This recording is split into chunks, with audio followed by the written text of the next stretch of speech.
guys, today we're gonna make a braised tofu. It is called 두부조림 in Korean. It is a side dish that most Koreans enjoy at home.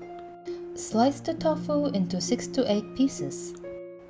I'm not gonna dice them up this time because tofu will break apart. Then remove the moisture using a paper towel. Otherwise, the water will splash all over your kitchen when you fry your tofu in oil. Adjust your heat to medium-high and oil the skillet.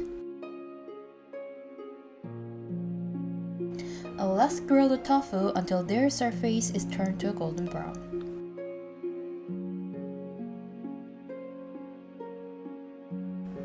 Flip the tofu to the other side after 3 minutes. Grill them another 3 minutes until other side will turn to brown. When they're done, take them out from a pan and set it aside. Let's make a sauce for a braised tofu.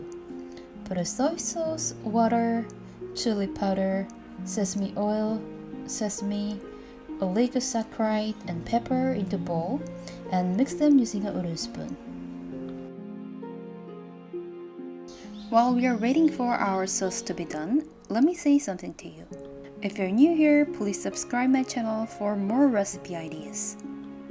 I'll promise you'll learn a lot about Korean food.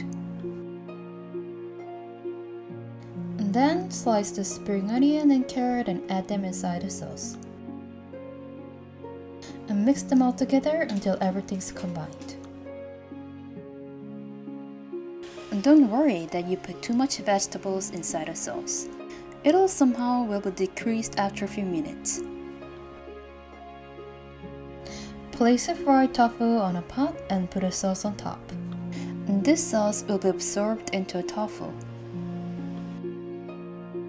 And then place another layer of fried tofu and place the sauce on it. Braised tofu is always my go-to recipe since I was a kid. But I didn't know that I have to put this much effort to make a one side dish. Lastly, put 2 spoons of water on a pot and let them boil for 5 minutes. Simmer them in a medium heat and let them settle by their own heat for 2 more minutes. When you open the lid, you'll find out the vegetables done and tofu is done. Enjoy them with a steamed rice. If you like this video, please give me a thumbs up and hit the subscribe button below. And tag me in your Instagram or Twitter if you are to upload a picture using my recipe. See you in the next video. Bye bye!